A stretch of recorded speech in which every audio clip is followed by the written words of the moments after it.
ಆತ್ಮೀಯ H16 news ವೀಕ್ಷಕರೇ, ನಾನು ನಿಮ್ಮವ MI ಅಥವಾ ಮಲ್ಲಪ್ಪ ಜೋತವರ್.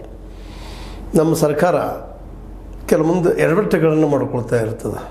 ಈಗಾಗಲೇ ಒಂದು ಎಡವಟ್ಟು ಹಿಂದಿನ ನಮ್ಮ ವಿಡಿಯೋಗಳಲ್ಲಿ ಚರ್ಚೆ ಮಾಡಿದ್ದೀವಿ. KPSC ಇದಾಗಿರ್ಬೋದು, ಇನ್ನೊಂದು IAS ಅಧಿಕಾರಿಗಳದ್ದು ಮೇಲಿದ್ದಂಥ ಕೇಸ್ಗಳು ಹಿಂತೆಗೆದಂಥದ್ದು, ತನಿಖಾ ವರದಿಗಳನ್ನು ಮುಳುಗುಂಪು ಮಾಡಿದಂಥದ್ದನ್ನು ನೋಡಿದ್ದೀವಿ. ಈಗ ಮತ್ತೊಂದು ಮಾಡಿದಂಥ ಒಂದು ಕೆಲಸವನ್ನು, ಅದು ವಿಶೇಷವಾಗಿ 2024 ಅಕ್ಟೋಬರ್ 10ರಂದು ಒಂದು ಆದೇಶ ಹೊರಡಿಸಿ ಒಂದು 43 ಜನ ಕ್ರಿಮಿನಲ್ ಅಪರಾಧಿಗಳನ್ನು ಆರೋಪ ಹೊಂದಿದಂಥವ್ರನ್ನ ಅವ್ರು ಎನ್ಕ್ವೈರಿ ಮಾಡಲಾರ್ದ ಆ ಒಂದೇನಪ್ಪ ಅಂತಂದ್ರೆ ಮೊಕದ್ದಮೆಯನ್ನು ಹೊಡಿದ್ದನ್ನು ಹಿಂದೆ ತೆಗೆದುಕೊಂಡ್ಬಿಟ್ಟಿತ್ತು. ತಿಕ್ಕೊಂಡು ಅವ್ರಿಗೆಲ್ಲ ಫ್ರೀ ಬಿಟ್ಬಿಟ್ಟಿತ್ತು. ಅದರಲ್ಲಿ ವಿಶೇಷವಾಗಿ ಯಾರು ಇದ್ರಪ್ಪ ಅನ್ನೋದನ್ನು ಒಂದಿಷ್ಟು ನಿಮ್ಮ ಮುಂದೆ ಹಾಸ್ಬಿಡೋದು. 43 ಮಂದಿಯಲ್ಲಿ ಕೆಲವು ಮಂದಿ ಭಾಳ ಪ್ರಮುಖರು ಬರ್ತಾರೆ.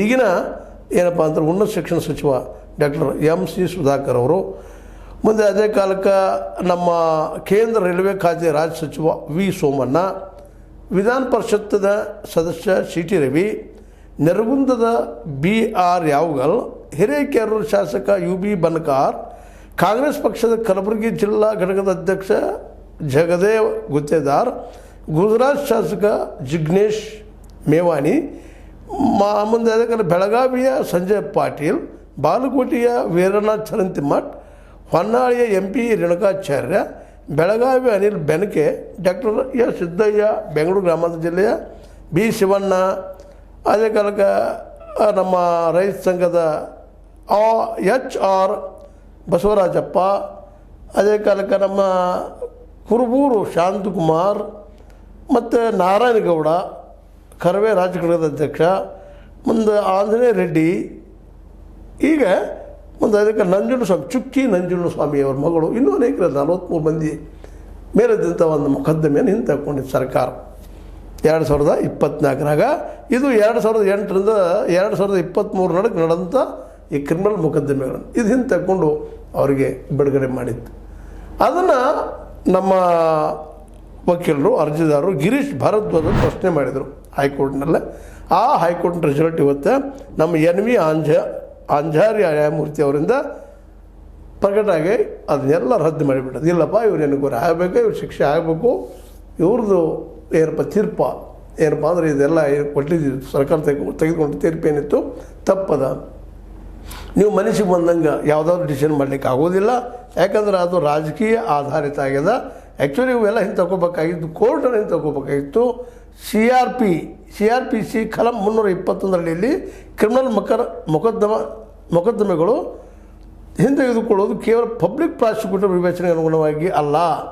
ಪಬ್ಲಿಕ್ ಪ್ರಾಸಿಕ್ಯೂಟರ್ ಏನು ಹೇಳ್ತಾರೆ ಅದ್ರ ಮೇಲೆ ಅಷ್ಟೇ ಅಲ್ಲ, ಅದರ ಗಂಭೀರತೆ ಪ್ರತಿಯೊಂದು ವಿಷಯದ ಮೇಲೆ ಅವು ಏನೇನು ಕೇಸ್ಗಳಾಗಿದಾವ, ಅದರ ಆಳ ನಿರಾಳ ಯಾವ ದೃಷ್ಟಿ ಇದಾವೆ ನೋಡ್ಕೊಂಡು ಅದು ಮಾಡುವಂಥದ್ದು, ಇವರಿಂದ ನಡೆಯುವಂಥದ್ದೆಲ್ಲ ಸ್ಪಷ್ಟವಾಗಿ ತಿಳಿಸಿ ನ್ಯಾಯಪೀಠ ರದ್ದುಗೊಳಿಸದ. ರಾಜಕೀಯ ಅಂಶಗಳ ಆಧಾರದಲ್ಲಿ ಪ್ರಕರಣಗಳನ್ನು ಹಿಂತೆಗೆದುಕೊಳ್ಳೋದು ಅಧಿಕಾರದ ದುರುಪಯೋಗದ ಅತ್ಯಂತ ಕೆಟ್ಟ ಚಾಳಿ ಮತ್ತು ಅದು ಸಾರ್ವಜನಿಕ ಹಿತಾಸಕ್ತಿ ವಿರುದ್ಧವಾದ ನಡೆ ಎಂದು ತನ್ನ ಅಸಮಾಧಾನ ವ್ಯಕ್ತಪಡಿಸದ. ಸರ್ಕಾರವನ್ನು ಹಿಗ್ಗಾಮುಗ್ಗ ಜಾರಿಸಿಬಿಟ್ಟದ. ಇದು ಮಾಡಿದ ತಪ್ಪಪ್ಪ, ನೀವು ಮಾಡಬಾರದು ಅಂತೇಳಿ ನಮ್ಮ ಏನಪ್ಪ ಅಂದರೆ NV ಅಂಜಾರಿಯ ನೇತೃತ್ವದ ಪೀಠ ಸ್ಪಷ್ಟವಾಗಿ ಅಲ್ಲಗಳದ. ಇವರ ಮೇಲಿದ್ದಂಥ ಮೊಕದ್ದಮೆಗಳನ್ನು ಮತ್ತು ನೀವು ನಡೆಸರಿ ಅಂತೇಳಿ ಕೋರ್ಟಿಗೆ ಆದೇಶ ನೀಡೋದು. ಇದರಿಂದಾಗಿ ಸರ್ಕಾರಕ್ಕೆ ಒಂದು ರೀತಿ ಮುಖಭಂಗ ಆದಂಗೆ. ಸಿದ್ದರಾಮಯ್ಯನವರು ಈ ಕೆಲಸ ಮಾಡಬಾರ್ದಾಗಿತ್ತು ಅಂತ. ಈ ಪ್ರತಿ ಸರ್ಕಾರವು ಕೆಲವು ಮಾಡ್ತಾ ಇರ್ತಾರೆ, ಇಲ್ಲಂತಲ್ಲ, ತಮಗೆ ಬೇಕಾದವ್ರು ಮಾಡೋ ಸಲುವಾಗಿ ಇನ್ನೂರು ತಮ್ಮ ಬೇಡದವ್ರು ಸಹಿತ ಹೊರಗೆ ತೆಗೆಯುವಂಥ ಕೆಲಸಗಳು ನಡೀತಾ ಇರ್ತದೆ. ನೋಡಿರಿ, ಈ ಪ್ರಕರಣದ ಬಗ್ಗೆ ನಮ್ಮ CT ರವಿ ಅವರು ಒಂದು ಮಾತು ಮಾತಾಡ್ತಾರೆ. ಅವ್ರ ಮಾತು ನೋಡ್ಕೊಂಡು ಹೇಳುವಂಥ ವಿಷಯ, ತಾವು ಕೋಮುವಾದ ವಿರೋಧಿಗಳೆಂದು ಪೋಸು ನೀಡುವ ಕಾಂಗ್ರೆಸ್ ಪಕ್ಷವು ಮತ್ತೊಂದಿನ ಕೋಮುವಾದಿಗಳಿಗೆ ಆಶ್ರಯ ನೀಡುತ್ತದೆ. ಸರ್ಕಾರ ವಾಪಸ್ ಪಡೆದ 43 ಪ್ರಕರಣಗಳಲ್ಲಿ ಒಂದಾದರೂ ಜನಪರ ಹೋರಾಟದ, ಕನ್ನಡ ಚಳವಳಿಗಾರರ ಅಥವಾ ರೈತ ಪರ ಹೋರಾಟದ ಪ್ರಕರಣಗಳಿದ್ದಾವೆ. ಪೊಲೀಸ್ ಠಾಣೆಗೆ ಬೆಂಕಿ ಹಾಕಿ ಸಾರ್ವಜನಿಕ ಆಸ್ತಿ ಹಾನಿ ಮಾಡಿದ ಪ್ರಕರಣಗಳು ಹೈಕೋರ್ಟ್ ಇವರಿಗೆ ಸರಿಯಾಗಿ ಚಿಮರಿ ಹಾಕಿದೆ. CT ರವಿ ಅವರು ಈ ಮಾತನ್ನು ಹೇಳ್ತಾ ಇದ್ದಾರೆ. ಅವ್ರ ಮೇಲೂ ಕೇಸದ ಅದು ಹಿಂದೆ ತಗೊಂಡಿದ್ದಾರೆ ಅವರು. ಇವತ್ತು ಕಾಂಗ್ರೆಸ್ಸನ್ನು ತಪ್ಪು ಮಾಡಿದ್ರೆ ಟೀಕೆ ಮಾಡ್ಬೋದು ಭರದಲ್ಲೇ.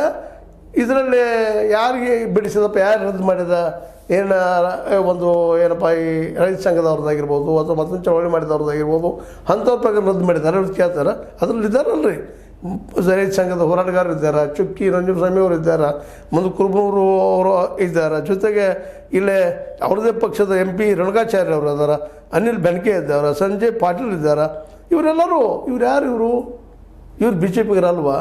ಇವ್ರನ್ನೂ ಬಿಡುಗಡೆ ಮಾಡಿದ್ದಾರೆ. ಅಂದ್ರೆ ಟೀಕೆ ಬರದಲ್ಲೇ ತಾವು ಸಹಿತ ಲಾಭ ಮಾಡ್ಕೊಂಡಿದ್ದಾರೆ. ಅದರದ್ದು ಆ ರದ್ದಾಗಿದ್ದನ್ನು ಲಾಭ ಮಾಡ್ಕೊಂಡಿದ್ದಾರೆ. ಈಗ ಹೈಕೋರ್ಟ್ ತನ್ನ ಡಿಸಿಷನ್ ತಿಳಿಸಿದಾಗ ತಾವು ಸಜ್ಜನರಾಗಿ ಈ ಮಾತಾಡ್ತಾ ಇದ್ದಾರೆ. ಇದರ ಅರ್ಥ ಯಾಕೆ ಮಾತು ಹೇಳಬೇಕಾಗಿದ್ರೆ ಈ CT ರವಿ ಅವರಾಗಿರ್ಬೋದು, ಇನ್ನುಳಿದವರಾಗಿರ್ಬೋದು, ಇವತ್ತು ನಮ್ಮ BY ವಿಜೇಂದ್ರ ಅವರು ಇದ್ರ ಬಗ್ಗೆ ಟೀಕೆ ಮಾಡಿದ್ದಾರೆ. ಮಾಡಿ ಏನು ತಪ್ಪಲ್ಲ, ವಿರೋಧ ಪಕ್ಷ ಮಾಡಬೇಕಾಗಿದ್ದಾರೆ.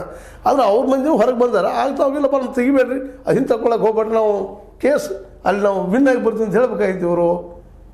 ಆ ಸಂದರ್ಭದಲ್ಲೇ 2024 ಅಕ್ಟೋಬರ್ 10 ಏನು ಹೊರಡಿಸಿದ ಸರ್ಕಾರ ಇದ್ದು ತನ್ನ ಕ್ಯಾಬಿನೆಟ್ ಮೀಟಿಂಗ್ ಮಾಡಿ ಆ ಸಂದರ್ಭದಲ್ಲಿ ಇವರು ಅಲ್ಲಿಗಳಿಬೇಕಾಗಿತ್ತು, ಬೇಡಪ್ಪ ಅಂತ ಹೇಳಬೇಕಾಗಿತ್ತು. CT ರವಿ ಆಗಲಿ ಅಥವಾ ವಿಜೇಂದ್ರ ಅವರು ಆಗಲಿ, ನಮ್ಮ ಪಾರ್ಟಿ ಕೆಲವು ಜನ ಬಿಡುಗಡೆ ಆಗಿದೆ, BJP ಕೆಲವು ಜನ ಹೊರಗೆ ಬಂದಿದ್ದಾರೆ. ನನ್ನ ಉದ್ದೇಶ ಇಷ್ಟೇ ಇಲ್ಲ, ಕೇವಲ ಟೀಕೆ ಆಗಬಾರ್ದು. ಇದು ನಿಜವಾಗಿಯೂ ಇವು ರದ್ದು ಮಾಡಿದ್ದು ಭಾಳ ಯೋಗ್ಯ ಅದ, ಅದ್ರಲ್ಲಿ ಎರಡು ಮಾತೂ ಇಲ್ಲ. ಅದು ತಮ್ಮ ರಾಜಕೀಯ ಲಾಭಕ್ಕಾಗಿ ತಮ್ಗೆ ಹೆಂಗೆ ಬೇಕು ಹಂಗೆ ನಮ್ಮ ಬಸವರಾಜ ಬೊಮ್ಮಾಯಿಯವರಾಗಿರ್ಬೋದು, ನಮ್ಮ ವಿಜೇಂದ್ರ ಅವರಾಗಿರ್ಬೋದು, CT ರವಿ ಅವರಾಗಿರ್ಬೋದು, ವಿರೋಧ ಮಾಡೋದನ್ನು ಇಲ್ಲಿ ಸ್ವಲ್ಪ ನಾವು ಖಂಡಿಸ್ಬೇಕಾಗ್ತದೆ. ಇನ್ನು ಅದ್ರ ಜೊತೆಗೆ ಕಾಂಗ್ರೆಸ್ ಸರ್ಕಾರ ಅಂತ ನಿಶ್ಚಿತವಾಗಿ ತಪ್ಪು ಮಾಡೋದು, ಇದರಲ್ಲಿ ಎರಡು ಮಾತೇ ಇಲ್ಲ. ಅದಕ್ಕೆ ಇವತ್ತು ಹೈಕೋರ್ಟ್ ಇದ್ದಿದ್ದು ನೇರವಾಗಿ ಸ್ಪಷ್ಟವಾಗಿ ಆದೇಶ ಮಾಡಿ ಅದನ್ನು ರದ್ದು ಮಾಡಿದೆ. ಇದಿಲ್ಲ ತಪ್ಪದ, ನೀವು ಕ್ರಿಮಿನಲ್ಗಳನ್ನ ಸಮಾಜದಲ್ಲಿ ಬೆಳೆದಕ್ಕೆ ಬಿಟ್ಟು ಕೊಡ್ತೀರಿ ಅನ್ನುವಂತಹ ಇವತ್ತು ಆರೋಪ ಮಾಡ್ತಾಯಿದ್ದ. ಯಾಕಂದರೆ ಅದು 320ನೇ CRPC ಕಲಮ ತೆಗಿಬೇಕಾಗಿತ್ತು ಅಂದ್ರೆ ಅದು ಡೈರೆಕ್ಟ್ ಪಬ್ಲಿಕ್ ಪ್ರಾಸಿಕ್ಯೂಟರ್ ಹೇಳಿದ್ರೆ ಆಗಲ್ಲ. ಅದ್ರ ಜೊತೆಗೆ ಅವ್ರು ಎಲ್ಲ ಅಭ್ಯಾಸ ಮಾಡಿ ಅದನ್ನು ಕೋರ್ಟನ್ನು ಡಿಸಿಷನ್ ಮಾಡಬೇಕಾಗ್ತದೆ ಅನ್ನುವಂಥ ಮಾತನ್ನು ಹೇಳ್ತಾ ಇದ್ದಾರೆ. ಅಂದ್ರೆ ಒಟ್ಟಾರೆಯಾಗಿ ಆ ಸಂದರ್ಭದಲ್ಲಿ ಹಳೆ ಹುಬ್ಬಳ್ಳಿ ಪೊಲೀಸ್ ಠಾಣೆಯಲ್ಲಿ ಇರ್ಬೋದು, ಅಲ್ಲಿ ಗಲಭೆ ನಡೆಸಿದಿರ್ಬೋದು, ಅದರ ನಂತರ ಇನ್ನೂ ಅನೇಕ ಹೋರಾಟಗಳಾಗಿರ್ಬೋದು, ಕೇಂದ್ರ ರಾಜ್ಯದ ಹಾಲಿ ಮತ್ತು ಮಾಜಿ ಸಚಿವರು, ಕನ್ನಡಪರ ಹೋರಾಟಗಾರರು, ರೈತ ಸಂಘದ ನಾಯಕರು, ವಿವಿಧ ಸಂಘಟನೆಗಳ ಪದಾಧಿಕಾರಿಗಳ ವಿರುದ್ಧ ಏನಪ್ಪ ಅಂದ್ರೆ 43 ಮಂದಿ ಜನರ ವಿರುದ್ಧ ಕೇಸುಗಳಿದ್ದು ಅವ್ರನ್ನೆಲ್ಲರನ್ನೂ ಇವತ್ತು ಅವ್ರ ಮೇಲೆ ಕೇಸ್ ಮತ್ತೆ ಸ್ಟಾರ್ಟ್ ಆಗುವಂಗೆ ಇವತ್ತು ನಮ್ಮ ಹೈಕೋರ್ಟ್ ನೀಡಿದಂಥ ತೀರ್ಪು ಏನದಲ್ಲ, ಕೊಟ್ಟಿದ್ದು ಏನದ, ಇದು ನಿಜವಾಗಿಯೂ ಇಂಥ ಒಂದು ಆರೋಪ ಇದ್ದಂಥವ್ರಿಗೆ ಕೋರ್ಟ್ ಏನು ಡಿಸಿಷನ್ ತೊಗೊಳ್ತದೆ. ಯಾಕಂದ್ರೆ ಕೋರ್ಟ್ ಮುಂದೆ ಅವ್ರಿಗೆ ಗೊತ್ತಿರ್ತದೆ ಯಾವುದು ಸರಿ. ಅದರಲ್ಲೂ ಮುಖ್ಯವಾಗಿ ಆ ಕೇಸುಗಳು ಪ್ರಕರಣ ಎಷ್ಟು ಡೀಪ್ ಅದ, ಅದ್ರಲ್ಲಿ ಏನೇನದಾವ, ಎಂಥ ಕ್ರಿಮಿನಲ್ಸ್ ಇದ್ದಾವೆ ಅನ್ನೋದು ನೋಡಿಕೊಂಡು ಕೋರ್ಟ್ ಅದು ಡಿಸಿಷನ್ ತೊಗೊಳ್ಳೋಂಥದ್ದು, ಪ್ರತಿಯೊಂದರಲ್ಲೂ ಸರ್ಕಾರ ಹಸ್ತಕ್ಷೇಪ ಮಾಡುವಂಥದ್ದು ಮಾಡಲಿಕ್ಕೆ ಹೋಗೋದನ್ನು ಬಿಟ್ಟು ತನಗೆ ಕೊಟ್ಟಂಥ ಕೆಲಸವನ್ನು ಈ ಒಂದು 5 ವರ್ಷಗಳಲ್ಲಿ ಸರ್ಕಾರ ಜವಾಬ್ದಾರಿ ಭಾಳ ಅದ. ಯಾಕಂತಂದ್ರೆ 1-2 ಅದರದ್ದು ರೈತರ ಮಿನಿಮಮ್ ಏನಪ್ಪ ಅಂತಂದ್ರೆ ಈ ಪ್ರೈಸ್ ಮಾಡೋದ್ರ ಬಗ್ಗೆ ಚಿಂತನೆ ಇಲ್ಲ ಇವ್ರಿಗೆ. ಅದ್ರ ಜೊತೆಗೆ ರೈತರಿಗೆ ಮಾರ್ಕೆಟ್ ಮಾಡಿಕೊಡ್ಬೇಕು, ಪ್ರತಿಯೊಬ್ಬ ವಿದ್ಯಾರ್ಥಿಗೆ ಮಕ್ಕಳಿಗೆ ಕಲಿಯುವಂಥ ಒಂದು ವ್ಯವಸ್ಥೆ ಮಾಡಿಸ್ಕೊಡ್ಬೇಕು. ಮಾಡಿದಾರಿಲ್ಲ ಅಂತಲ್ಲ, ಆದರೆ ಯಾವ ಪ್ರಮಾಣದಲ್ಲಿ ಅದು ಆಗಬೇಕಾಗಿತ್ತು, ಆಗಿಲ್ಲ ಅನ್ನೋದನ್ನು ಈ ಸಂದರ್ಭ ಮತ್ತೆ ಒತ್ತಿ ಹೇಳಬೇಕಾಗ್ಯದ. ಏನು ಮಾಡಬೇಕಾಗಿತ್ತು ಅದನ್ನು ಮಾಡಿರಿ, ಉದ್ಯೋಗ ಸೃಷ್ಟಿ ಮಾಡಬೇಕಾಗ್ಯದ.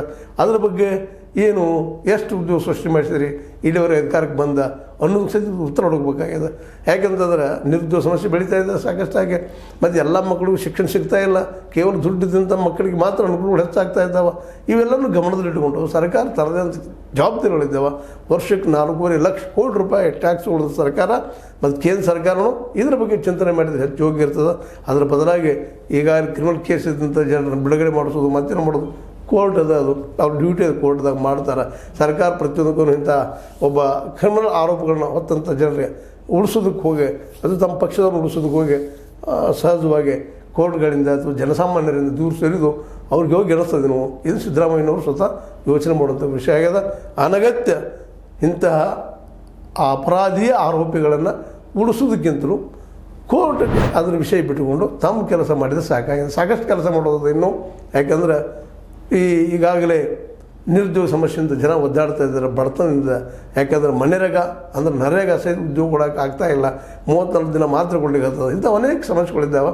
ಸ್ವಚ್ಛ ನೀರಿನ ಬಗ್ಗೆ ಸಮಸ್ಯೆ ಅದ, ನಮ್ಮ ಎಜುಕೇಷನ್ ಬಗ್ಗೆ ಸಮಸ್ಯೆ ಅದ, ರೈತರ ಮಾರ್ಕೆಟ್ ಬಗ್ಗೆ ಸಮಸ್ಯೆ ಅದ. ಇದ್ರ ಬಗ್ಗೆ ಎಲ್ಲ ನಮ್ಮ ಸಿದ್ದರಾಮಯ್ಯ ಸರ್ಕಾರ ಯೋಚನೆ ಮಾಡಿದ್ರೆ ಯೋಗ್ಯ. ಮತ್ತು ಇಂಥ ಪ್ರಕರಣ ಮಾಡಿ ಹೈಕೋರ್ಟ್ಗಳಿಂದ ಚೀಮಾರಿ ಹಾಕಿಸ್ಕೊಳ್ಳುವಂಥದ್ರಲ್ಲಿ ಏನೂ ಇಲ್ಲ. ಇದು ಕೆಟ್ಟ ಚಾಲಿ ಅಥವಾ ಒಂದು ಸ್ವರೂಪ ಅಂತೇಳಿ ಈಗಾಗಲೇ ಹೈಕೋರ್ಟ್ ಇದ್ದು ಟೀಕೆ ಮಾಡಿದ. ಆ ಟೀಕೆಯ ನೆಲೆಗಟ್ಟಲ್ಲಿ ಇನ್ನು ಮುಂದಾದರೂ ಒಳ್ಳೆಯ ಆಡಳಿತ ನೀಡಲಿ ಅನ್ನುವಂಥ ದಿಶೆಯಲ್ಲಿ ಹೇಳ್ತಾ ಈ ಒಂದು 43 ಪ್ರಕರಣಗಳನ್ನು ಏನಪ್ಪ ಅಂತಂದ್ರೆ ಏನೀಗ ರದ್ದು ಮಾಡಿದ್ದಾರೆ ಮತ್ತು ಮರಳು ಕೇಸನ್ನು ಹೊಸ ಮಾಡಿದ್ದಾರೆ. ಇದು ಯೋಗ್ಯ ಅದ, ಇದು ಆಗಲೇಬೇಕಾದ್ದು. ತಪ್ಪು ಮಾಡಿದ್ರೆ ಶಿಕ್ಷೆ ಆಗಲಿ.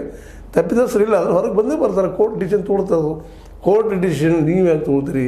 ನ್ಯಾಯಾಂಗದ ಒಂದು ವ್ಯವಹಾರದ ನೀವೇ ಹಸ್ತಕ್ಷೇಪ ಮಾಡ್ತೀರಿ, ಸರ್ಕಾರದವರು, ಕಾರ್ಯಾಂಗದವರು, ಶಾಸಕಾಂಗದವರು ಅಂತ ಕೇಳ್ತಾ, ಇದು ನಿಮ್ಗೆ ಲೈಕ್ ಆಗಿರ್ಬೋದು. ಲೈಕ್ ಮಾಡಿ, ಶೇರ್ ಮಾಡಿ, ಕಮೆಂಟ್ ಮಾಡಿ, ಜೊತೆಗೆ ಸಬ್ಸ್ಕ್ರೈಬ್ ಆಗೋದು ಹೋಗ್ಬೇಡ್ರಿ. H60 ನ್ಯೂಸ್ ಅರ್ಥ ಸೀತಾರಾಮ ಸತ್ಯ ಕೈಗಂಡೆ ವಂದನೆಗಳು.